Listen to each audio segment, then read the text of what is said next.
Okay, this year's World Barista Championship will be the most competitive ever. It's going to be the hardest to win, and I'm about to tell you why. Well, there's three former podium winners that are going to be attending again, or that have qualified, and they are, of course, Daniel Ricci from Italy, Jack Simpson from Australia, and had him on the podcast recently, and Benjamin Putt from Canada, who just won the Canadian Barista Championship for the 7th time. So he's an absolute legend in the game. And I'll start off with him because he's kind of, from my understanding, so speaking to him, I spoke to him at the start of the year, and he said that he promised his wife that he wouldn't be spending too much time away from the family this year. So he'd really cut down his travel so he could be there for his wife and kids.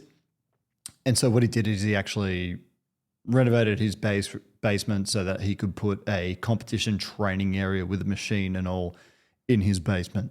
And that's how he's been training. So Ben's an unbelievable coffee professional.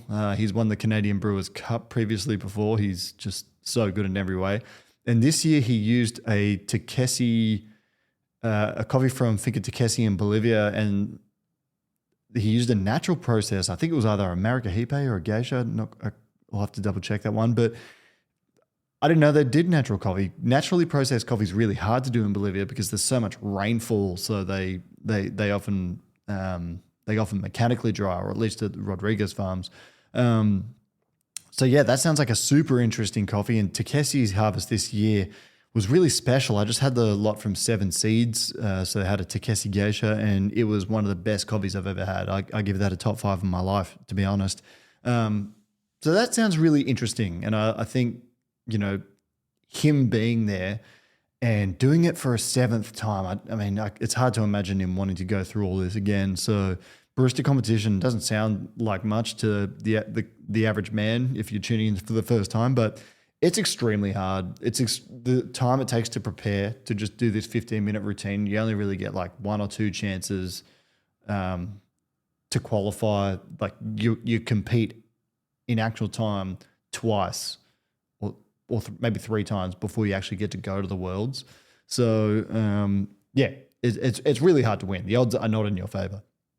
And then, of course, once you get to the Worlds level, like, there's one winner and everyone else gets their heart broken. So it's extremely tough. And that leads me to Daniel next, who is the Italian Barista champion. And to my knowledge, he used to work for Mame in Switzerland. I've actually met him a few times. Really nice guy. And he finished second to Boram in the 2023 World Barista Championship. So that's obviously an incredible achievement. And by the way, Ben's finished up to 3rd before. So, two heavyweights that honestly, either of them had a chance to win. And then you go fast forward to Jack as well. Like Jack Simpson, really good friend of mine. He's been on the podcast if you want to go back and have a listen to that. But, I know from his experience, which I think would define it the same for the other 2 guys, that he's working so hard, and, he thinks about who he's competing against. And he said to me that keeps him in the training room longer. And just that's why I think I don't know that there's been 3 more credentialed competitors that have returned to a World Barista Championship at that level. It's like no one's gotten to the highs that they have and gone back. And it's very likely that this is your 1, 2, 3. It's one of these guys that win, and the other 2 come 2nd and 3rd. There could, of course, be other competitors that just blow them away. I think the Barista Championship of China was on the other day, and there was a strong competitor that won there. And China just, of course, took out the World Brewers Cup with George Pengjiang. And China are fielding competitors year after year in every category, in latte art, barista, brewers that are doing really, really well. So it sounds to me like the Chinese specialty coffee scenes in the competitive arena is really established now. So, but then of course there could be someone that I haven't even spoken about that just that I didn't even know about just yet because their nationals haven't been on, or they haven't been to the world's levels yet, and they come through. But I mean, it stands to reason that one of the three guys that I've singled out and mentioned could very well be the new World Barista Champion. And the stakes, the reward for being the World Barista Champion has never really been higher than it is now. I mean, the competition grows year after year.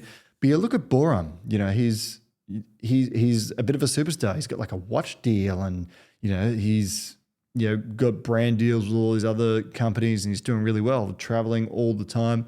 Then you look at Mikhail, who started his own company, coffee exporting, and then he's got his consulting business, and then he's got brand deals coming left, right, and center out the user. And then this year, like whoever wins, coffee's never been more popular. So every year the status will just become more and more elevated. But whoever wins this year it's very substantial. And I mean, obviously Ben, he's a great chance, and he's so talented. He always brings it. Then Daniel's a seasoned competitor. He's done amazingly well. And then Jack, who just brings it every time. And, to my knowledge, I watched him at the Nationals in Australia. He's reinvented himself to be able to do this. So, he's finished third, second. Could he do a first this year? I don't know. But who do you think will become the 2025 World Barista Championship? It's in Milan. It will be at host Milan. I'm hoping that I can get to go so I can do some podcasting there and perhaps interview the winner as well. But I think the stakes have never been higher. The World Barista Championship this year in 2025 is the most competitive that it has ever been. This will be the hardest World Barista Championship in history to win, and for good reason.